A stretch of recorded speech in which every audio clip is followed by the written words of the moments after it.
This is the worst, this is the worst, the dirtiest secret in African American history, is that a surprisingly high percentage of the free Negroes in the South own slaves themselves.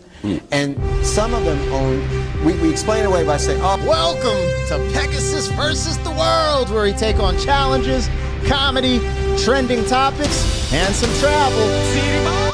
City boy! Oh, I've been kind of obsessed with this topic. I've been kind of obsessed with this topic, and it is because I only learned about black folks having slaves in America about 5 years ago in 2020.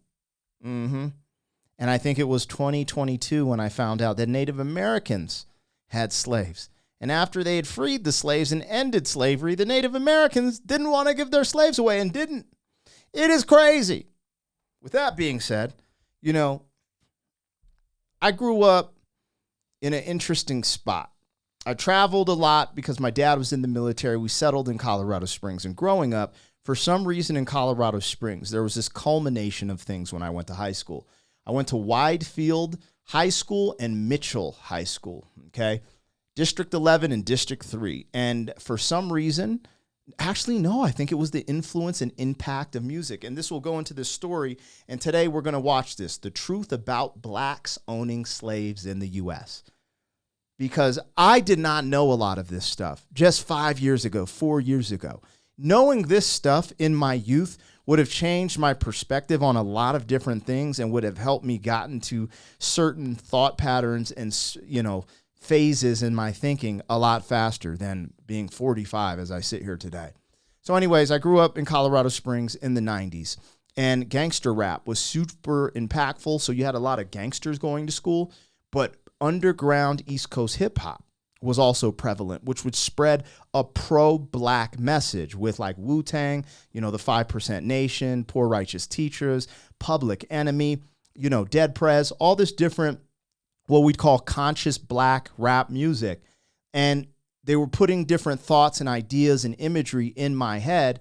And I would go and try to study what I could, but without the internet, I wasn't like going to go read an encyclopedia. I wasn't reading books like that. And, you know, people are telling you the library is where their lies are buried and this isn't your true history, Black King, and ha-da-da-da-da. Just to find out that some of the white folks who told me that, oh, yeah, you know, black people sold black people into slavery. I'm like, they couldn't have. That's impossible. Then fast forward to now, and I'm seeing that Europeans couldn't even survive in those areas, that they had to have other Africans get other Africans because Europeans could only survive so long because they weren't used to that environment, from disease to plague, you know, all different types of And if you travel, you'd kind of understand like, oh, and we're in a civilized time now, but there's still things like, you know, this one dude, anyways, I'm getting off track. I was going to talk about this missionary who went to the Congo and got like this weird parasitic thing that he could never get rid of that they just live with. They're fine out there, but he came back to America and is like still on his deathbed to this day. So it's just interesting learning little facts that are just like, I don't understand it. I don't understand why it seems like in the school system, we don't want to address, like talk about, you know, well, I don't know, because I'm just talking out my ass right now, but I never learned this in my history. And then nowadays, I don't know what they're teaching, you know, in the history department. But, you know, I think all aspects, like the aspects of slavery and all these things should be taught. We should know, you know, some of the BS that happened in America and how people were treated during the civil rights movement. But some stuff like this, like, oh, we're just going to skim over to the meaty part of the story. Anyways, I haven't fully seen this clip. I've seen a little parts of this floating around, so I went and found it so we could watch it together, have a conversation. Again, I'm just kind of obsessed with this topic because in this day and age, everything is made very racial, and I don't think it needs to be. And I think we could get answers and get to a better place in society if people put their guard down just a little bit and we just went over the facts and, you know, had some common sense about it, and also not live in the past, understand the past, but not live in the past. Anyone who's been to therapy understands, like, the key thing therapists tell people is like, you got to forgive and you got to let go. You know, that's what they always say. For you to heal, You got to forgive and let go. And then people go on these therapy rants on TikTok and then they can't forgive or let go. And I'm like, what is happening on this planet? Anyways, let's see what's up. Let's see what's up. Many of the free... Oh, like, share, comment, subscribe. If you don't know, I get on here like everyone knows who I am. There's new people joining up every day. I'm Black Pegasus. I got a couple other YouTube channels, link in the description if you want to check them out. Now let's go. My bad. Damn. Ain't even promoting myself. Free Negroes stayed in the South. Do you know in the 1860 census, there were 440,000 about free Negroes. I mentioned that earlier. Hold on, just real quick, because everyone has a bias, so I want to know who I'm hearing this from. Is Henry Louis Gates Jr. from Harvard University a black conservative? Because then people are like, oh, you only listen to black conservatives. Blah, blah, blah, blah. Oh, wow. So this is who we're watching speak on this. Henry Louis Gates Jr., a prominent Harvard University professor and scholar of African American history, is not characterized as black conservative. His work and public statements align more closely with progressive perspectives. For instance, he has expressed concerns about racial inequality and systemic issues affecting African Americans in a 2020 interview. All right, cool. Cool. So there you go. This ain't even biased towards the right. Okay, I'm hyped now. Let's go. You know, in the 1860 census, there were 440,000 about free Negroes. I mentioned that earlier. More than half lived in the states that were the Confederacy and the border states where slavery was free. And they stayed there, ladies and gentlemen, unmolested, including my family in eastern West Virginia. They stayed there because that's where they had their family and that's where they had their property. Remember, their property they had to be given property in Virginia and many of these other southern states. What are they going to do? Go to New York? Live in Harlem? Hang out and listen to jazz with Charlie Parker? They stayed where they were raised. And many of them, this is the worst, the dirtiest secret in African American history, is that a surprisingly high percentage of the free Negroes in the South owned slaves themselves. And some of them owned, we explain it away by saying, oh, but they only own their mother, or they only own, they own their mother, they own their sister, they own their wife, and they own some other workers too. A surprisingly high number owned workers who they did not liberate throughout the South. There were enough black free Negroes who supported the Confederacy that they voluntarily formed a regiment in the state of North Carolina to fight for the Confederacy. And black Confederate troops are featured on the cover of Harper's Weekly in 1863.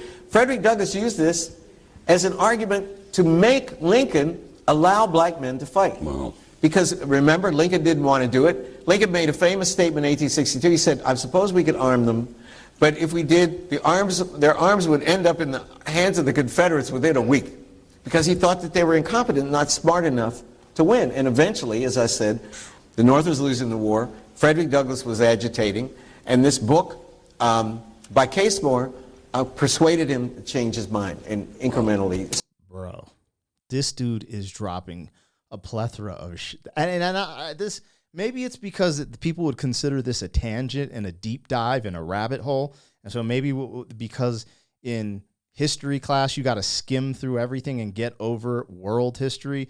But I'm just like, my mind is kind of like, you're only going to retain so much as a kid, because there's only so much I remember from high school, right? So why don't we just go over American history if we're in America and then skim through the rest of the BS? I don't know, man. I can't remember history at all, for real. I remember them talking about the Pilgrims and stuff like that, but this is a rabbit hole. Like what he's saying about Lincoln and Frederick Douglass, I'm like, bro, these are gems. I guess this is why people go to college. I just wish, we could get the information totally unadulterated and make our own, I guess, analysis or come to our own conclusions. Because I have noticed, as you guys see, I talk to ChatGPT a lot and ask it questions. But every now and then, just because I'll have more information and be in a little more depth than, let's say, the average, I notice it skews a certain direction politically. Like, it'll just add this little bit of stuff, and I'll ask it, not that it's alive or anything, but I'll be like, why did you say it this way? I did not ask that. And it'll be like, I apologize, I didn't. And I'm like, you little sneaky motherfucker. Like, if I was someone else and didn't have my own, I don't always ask it questions that I have a stance on, but I'm trying to figure certain things out. But some things that I understand better than others, I'll be like, why did it just say that? Is it trying to push me in this direction? And I think it's really interesting. It's probably listening to me right now through my phone at some capacity, which is really unique. But anyways, this is just incredible. These always blow my mind at some capacity. And it's kind of cool that I get to get on YouTube and actually learn, but have cool conversations with y'all, because this is phenomenal. This is phenomenal information. And again, we start having these conversations because right now the big conversation in the Black community is about reparations. And there's these people who are like, I'm a foundational Black person. I did my ancestry. I deserve this, this, and this. And then I'm just like, there's so much history I have to learn. I'm like some slaves did get land and did get some things, but a lot that were promised it didn't. However, demanding things now from people who didn't put you in, like for people who are probably nicer to you than, it's just interesting. Like, how I don't even understand how to process that. And this foundational Black, I should do my ancestry so I could be like, yeah, I'm foundationally Black and I don't want nothing. I just want the opportunity to have success and go get it myself. That's really what I'm on. I don't want handouts. I don't gamble because I'm not trying to win anything. I just work. That's just how I'm programmed. But yeah, like people, this new wave is that light-skinned people such as myself aren't Black in Black community anymore. We're being outcasted. You're not Black, or you foundationally Black. There's all these critique points of our Blackness, our Black lived experience. It's actually pretty wild, especially being from the 90s, where I had more of a Black experience being light-skinned than a lot of, let's say, light-skinned or darker people today, right? Because things are just different today than they were in the 90s. Just what it is. Even statistically would show that. Police interactions with Black folks is not what it was in the 90s, you guys. But I digress. Let's finish this, man. This is a good one. Make sure you like, share, comment, subscribe, and let's keep going. So, again, it's not only the myth makers who created the idealized Lincoln. The unique position of the Western world in the history, and especially the destruction of slavery, need not imply that there was unanimity within the West on this institution. In addition to whites who defended the enslavement of Africans on racial grounds, or who opposed general emancipation on social grounds, there were many whites, and even Blacks, who defended slavery as a matter of self-interest as slave owners. Although most Black owners of slaves in the United States were only nominal owners of members of their own families, there were thousands of other Blacks in the antebellum South who were commercial slave owners, just like their white counterparts.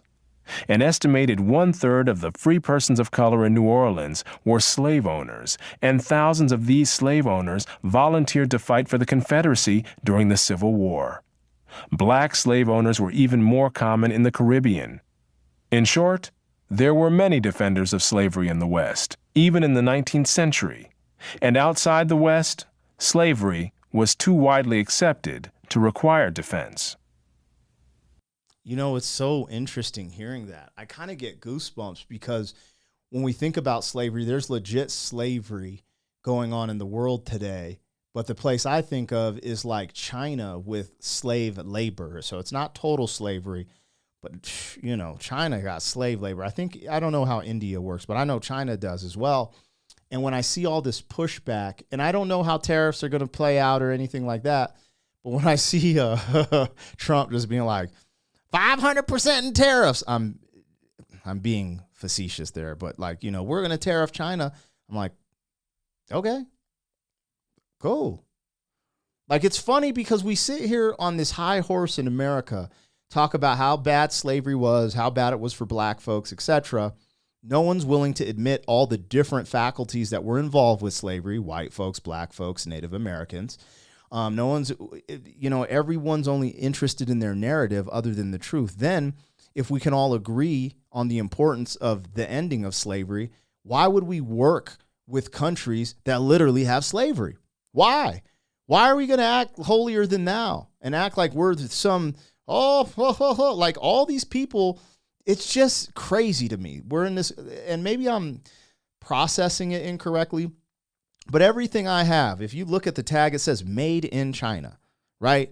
And so I'm supposed to be this black man, like, yeah, slavery was bad and da-da-da-da.